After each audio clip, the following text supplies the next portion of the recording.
When Electronic Arts decided to publish my game, Worms, their title, not mine, I wrote it while I was actually working at Xerox PARC.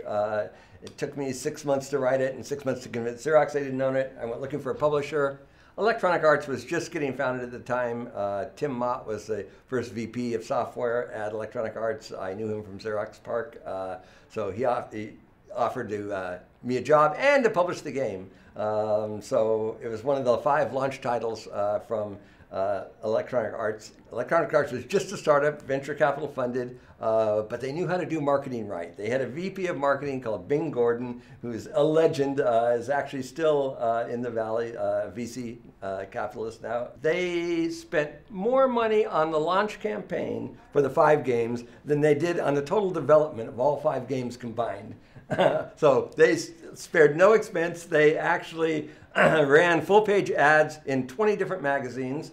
So one of the things they did was they hired a very famous rock photographer named Norman Seeff, and he did a shoot of the 5, actually the software artists, which is what they call the developers, of all the software artists together, which ran in the ad and in the We See Farther campaign.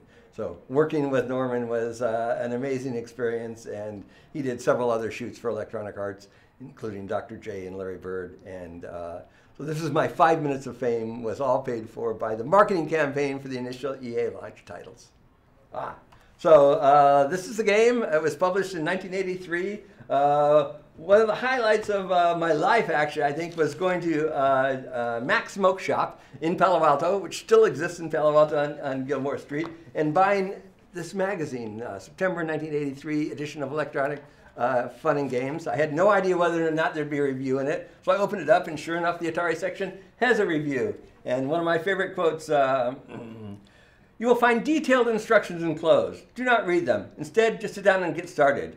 Don't ask how. Just start. You know how these things work. Resist them. Do not read them for a long time. In fact, do not read them until you know how the game works. Then never read the instructions. Innocence is bliss." That advice is the very first paragraph of the jacket notes to David Maynard's Worms.